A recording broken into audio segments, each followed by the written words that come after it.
Proclamação do Evangelho de Nosso Senhor Jesus Cristo, segundo Mateus. Glória a vós, Senhor. Naquele tempo, Jesus entrou na barca e seus discípulos o acompanharam. E eis que houve uma grande tempestade no mar, de modo que a barca estava sendo coberta pelas ondas. Jesus, porém, dormia. Os discípulos aproximaram-se e o acordaram, dizendo: Senhor, salva-nos, pois estamos perecendo. Jesus respondeu: Por que tendes tanto medo, homens fracos na fé? Então, levantando-se, ameaçou os ventos e o mar, e fez uma grande calmaria. Os homens ficaram admirados e diziam: Quem é este homem, que até os ventos e o mar lhe obedecem? Palavra da salvação. Glória a vós, Senhor. Se dá um pouquinho, você está em casa, você que está aqui na nossa paróquia de Santa Teresinha, Vicente Pison, Mateus 8, 23 a 27. Poucos versículos. Nós lemos Marcos, o mesmo relato em Marcos, diferente. Marcos diz que Jesus dormia sobre um travesseiro. Aqui não tem travesseiro. Cada evangelista conta do seu jeito. Já disse que vocês leem em casa. E fico comparando, para ver se vocês, para a gente aprofundar o Evangelho. O Evangelho não é igual, não. São bem diferentes. E cada evangelista tem um objetivo quando ele escreve. Só entende, não é só escutando, não, é procurando, é lendo. Né? Aí Deus vai revelando. Mateus 8, 23 a 27. Naquele tempo, hoje e agora, na hora que é anunciada a palavra de Deus, acontece no coração que acredita. Jesus entrou na barca. Expliquei esse evangelho já. A barca é a igreja, é a nossa vida. E é a barca mesmo. Ele tinha uma barca lá, estava no mar da Galileia, que não é mar, é um lago bem grande, chamado também de Tiberíades, por causa de Tibério, imperador romano. Seus discípulos o acompanharam. Tem diferença entre apóstolo e discípulo. Apóstolo, quem prega, quem evangeliza, discípulo, quem segue Jesus. Todo apóstolo que não for discípulo é hipócrita. Melhor não pregar. E nem todo discípulo é apóstolo. Nem todo mundo é chamado para pregar. O problema é, nos evangelhos, às vezes eles chamam apóstolos de discípulos e discípulos de apóstolos. Às vezes não é claro no evangelho. Seus discípulos o acompanharam. Provavelmente aqui eram os apóstolos, porque discípulo era mais de 70. E 70 dentro de uma barca, não entra. A barca era pequena, né? Então devia ser os 12 mesmo. Eis que houve uma grande tempestade no mar. Estavam no mar, o mar é muito grande, muito comprido. Começou uma tempestade. Estive nesse mar 4 vezes. De modo que a barca estava sendo coberta pelas ondas, né? Então, as ondas muito grandes. Já tive uma experiência dessa na Itália, quando eu fui para a ilha de Capri, numa barca grande, as ondas cobriam a barca. Pouco tempo eu vi na televisão que voltou a tempestade lá e eles proibiram a travessia. Jesus, porém, dormia. Imagina, uma barca pequena, as ondas cobrindo, né, a barca. Jesus dormindo, e o Marcos diz que ele estava dormindo sobre um travesseiro. O discípulo, agoniado, aproximaram-se e acordaram Jesus, dizendo: Senhor, Senhor é o Senhor ressuscitado, é Kyrios. Kyrie eleison, Kyrios. Salva-nos, salva-nos, Hoshiana, Hosana. Hosana quer dizer salva-nos. Pois estamos perecendo, nós estamos morrendo. Tu está dormindo aí, nós estamos morrendo. Jesus respondeu, não só respondeu, ele repreendeu os discípulos. Jesus dava carão, viu? Você não gosta de receber carão, mas Jesus dava carão, né? Nesse ponto eu sigo Jesus, né? Por que tendes tanto medo, homens fracos na fé? Vocês têm medo de quê? Estão com medo de quê? Eu não estou aqui não, no barco. Eu não estou na barca não. Eu não estou na vida de vocês não, não estou na igreja não. Então para que esse medo? Então, se acontecer alguma coisa na sua vida e você tiver medo, é porque você não tem fé. É bem simples. A sua fé, ó, é nada, quase nada. E a fé da maioria dos católicos é quase nada. Qualquer coisinha, grita. Uma doença, uma coisa, uma outra, reclama, grita. Por quê? A barca. Jesus está dormindo. Deixa ele dormir, ele não quer dormir. Mas ele está dentro da barca, mesmo dormindo. Mesmo que aconteça coisa na vida, se você é católico, está confessando, comungando, Jesus está na sua barca. Ah, mas está acontecendo, Jesus está na sua barca, acorda, acorda. Se ele quiser dormir, deixa ele dormir, né? Então, do jeito que eles não tinham fé mesmo, Jesus diz, homens fracos na fé. Hoje, muita gente católica, que vem à igreja, que reza, é fraco na fé. E é só ver, acontecer alguma coisa, alguns até se afastam da igreja, né? Aquela semente, né? Que ele jogou a semente e não dá fruto. Paciência. Porque tendes tanto medo, homens, todo mundo tem medo. Não tem esse negócio de dizer, eu nunca senti medo não, sentiu, todo mundo já sentiu. O problema não é o medo não, o problema é o que eu vou fazer com o medo, ou o que o medo vai fazer comigo. Se você vive com medo, isso é doença, isso não é bom não. Se você tem medo e vence o medo, aí isso é bom. Jesus teve medo antes de morrer, pediu para afastar o cálice, depois aceitou, morreu e ressuscitou. Então, levantando-se, ameaçou os ventos e o mar. Quem é que ameaça vento e mar? Deus. Isso aqui é uma epifania, uma manifestação de Jesus como Deus. Quem é que tem poder sobre a natureza? Deus. Ou alguém que Deus dá o poder. Moisés abriu o mar. Jesus ameaça o vento e o mar. O vento que se manifesta para Elias, um rei 19, 11, 12, numa brisa suave. Em hebraico, Kol Demamá Daká. Minha tese de mestrado foi essa. Então, Moisés e Elias, um abriu o mar, o outro o vento. Deus se manifestou no vento, que na Bíblia é Urua, que a turma chama de Ruá, mas Ruá não existe não. Levantando-se, ameaçou os ventos e o mar, e fez-se uma grande calmaria. Na Bíblia, no Antigo Testamento, aí tem que ler o Antigo Testamento. O mar, muitas vezes, é morada do Satanás, é o retorno ao caos. E na criação, Deus coloca ordem no caos. Então, o mar, muitas vezes, é o caos. E a vida de um bocado de gente hoje é um caos. Tremendo, tremendo. Um caos total. Gente a favor de aborto, união civil de pessoas do mesmo sexo, tudo isso é contra a lei de Deus. Ideologia de gênero, legalização da droga, eutanásia. Quem vive assim é caótico, vive no caos. Conhece a Deus não. E nem vai conhecer, se não se arrepender. Levantou-se, ameaçou os ventos e o mar, e fez uma grande calmaria. Mas, o que é um vento, um mar? O que é uma tempestade para Deus, irmão? Nada. Teve aquelas tempestades no Rio Grande do Sul, né, um mês atrás, destruiu o estado, um estado muito mais rico do que o nosso. Destruiu o estado todinho. Em um mês, acabou com o estado. Toda desgraça é consequência do pecado original. Então não adianta botar a culpa em Deus, não. Por que Deus? Que Deus?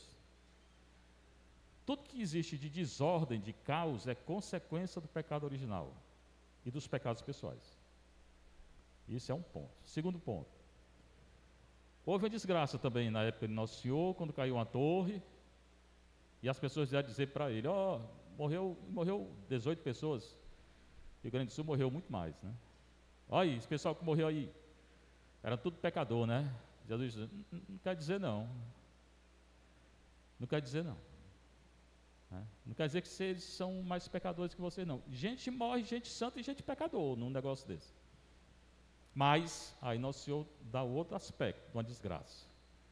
Se convertam, porque pode acontecer com vocês. Comigo também. Então é bom estar preparado para isso. Primeiro é consequência do pecado original. Toda desgraça, toda desordem é consequência do pecado original. E dos pecados pessoais, né? Segundo, se converta. Por quê? Pode acontecer a qualquer momento. Fortaleza tiver um maremoto, né? Invadir tudo isso aqui, invadir o morro. Eita! Eu sonhei, viu? Que ia ter um maremoto. Mas o meu sonho não vale nada, não. Eu não acredito no meu sonho, não. Viu? Mas se tiver, aí quem está preparado vai para o céu, né? Então fez-se uma grande calmaria, ficou tudo calmo. Lá com Elias também, quando ele viu o vento lá, ele esperava Deus na tempestade, não sei o que, no terremoto, nada disso. Deus veio no ventozinho. Que Deus Pai, que deu paz. Se não tem paz, não tem Deus. E mais uma vez eu digo, não é essa paz do mundo, porque o mundo não tem paz. Essa paz do mundo não existe. É uma paz interna. A pessoa que tem paz sabe que tem paz. A paz é fruto da verdade. Só quem vive a verdade e anuncia a verdade tem paz. Se não, tem não. Os homens ficaram admirados e diziam, quem é este homem que até os ventos e o mar lhe obedecem? Ele aqui não diz quem são os homens que ficam admirados. Pode ser os apóstolos, que ele chama de discípulos, ou pode ser a multidão que viu também. Porque uma multidão sempre seguia Jesus. Quem é este homem que até os ventos e o mar lhe obedecem? Este homem é Deus. É o Filho do Homem de Daniel 7, 13 e 14. Que tem poder sobre a natureza. Mas, se a humanidade quer ficar pecando, assuma as consequências. Tem outra leitura do profeta Amós. Essa leitura é que é pesada mesmo. Essa daqui é que é pesada mesmo. E a mania hoje é de tornar a palavra de Deus doce. A palavra de Deus não é doce, não. A palavra de Deus é a palavra de Deus. Ela tem que ser lida e compreendida do jeito que ela é. Amós, lá pelo século VII a.C., 3, 1 a 8, 4, 11 a 12. Leia Amós, né? Um dos profetas menores. Ouvi, filho de Israel. Então, escute também. Filho de Israel hoje somos nós, Igreja Católica. A palavra que disse o Senhor para vós, está dizendo para vocês, para mim, para o Papa, para o Bispo, para todo mundo. E para todas as tribos que eu tirei do Egito, está falando para Israel também. Tirou do Egito a Israel. Êxodo 13, 14. Dentre todas as nações da terra, somente a vós reconheci. Quem? Israel e a Igreja Católica.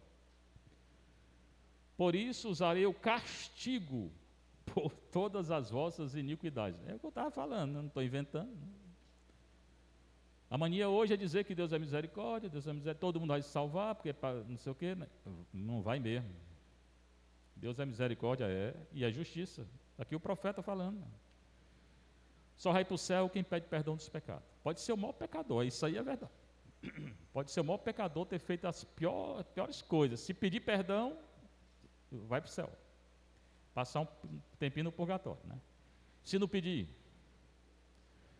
desce direito. Na hora desce, vai para o inferno mesmo.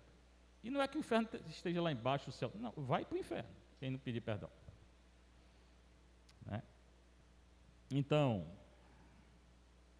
por isso usarei o castigo. Ah, Deus não castiga não. Meu filho, você não sabe escutar não. Por isso usarei o castigo. Você está dizendo que é o Senhor que está falando? Por todas as vossas iniquidades. Iniquidade é o pecado, que eu falei. Tudo é consequência do pecado original. Aí ele vai dar vários exemplos. Se duas pessoas caminham juntas, não é porque estão de acordo? Está Então, da mesma forma, quando duas pessoas estão caminhando juntas e estão de acordo, aquilo que ele está dizendo vai acontecer. Ou seja, o castigo vem. É isso que ele está dizendo. O castigo por causa do pecado vai vir. Está vindo já. É só abrir o olho. Se o leão ruge na selva, não é porque encontrou a presa? Normalmente é. Então, da mesma forma como o leão ruge na selva quando encontra a presa, o castigo vem. É só entender. Se no covil rosna o filhote do leão, não é porque agarrou sua parte? O leão pega, dá um pedaço para o filho. Então da mesma forma o castigo vem. Acaso sem armadilha se prende uma ave no chão? Não, a arapuca que a gente faz para prender passarinho, né? É com a armadilha, com a arapuca. Tem outra maneira? Não. Da mesma maneira como a armadilha pega uma árvore, o castigo vem. Acaso dispara a armadilha antes de capturar a presa? Não. Da mesma forma que ela não dispara, o castigo vem. Ele está repetindo. Se ressoa na cidade o toque da trombeta, não fica a população apavorada? Fica, porque as cidades antigas tinham uma muralha e uma torre, ou mais de uma torre. O cabo ficava lá em cima, chamado sentinela. Quando via o inimigo, ele tocava a trombeta, para as pessoas se prepararem para a guerra. Da mesma forma, quando ele toca a trombeta, é uma guerra que vem, o castigo vem. Se acontece uma desgraça na cidade, não foi o Senhor que fez, o Senhor não faz desgraça. Aqui tem que entender. Aqui é a consequência do pecado original, seu, meu, de todo mundo e os pecados pessoais.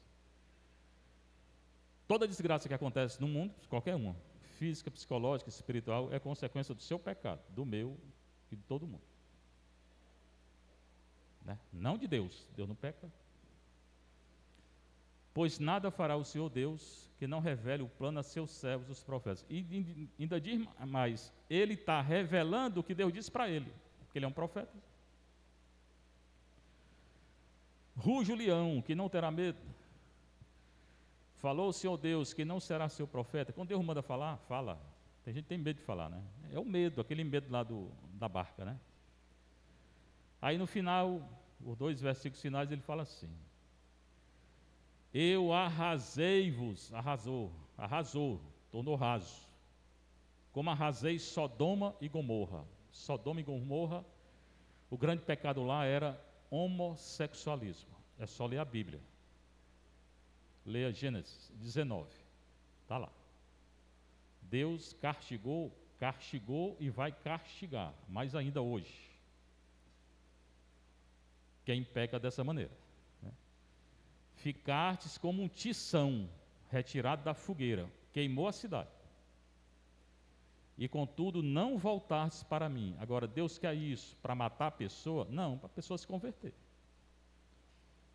Paulo fundou várias comunidades. Numa das comunidades de Corinto, tinha uma pessoa lá que ele dormia com a madrasta dele.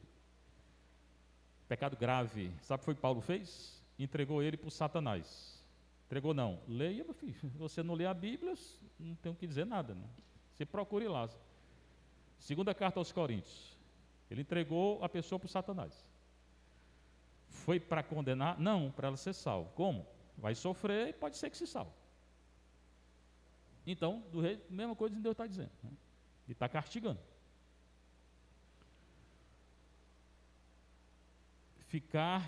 Ficaste como tição, arrasei-vos, retirado da fogueira, e contudo não voltastes para mim.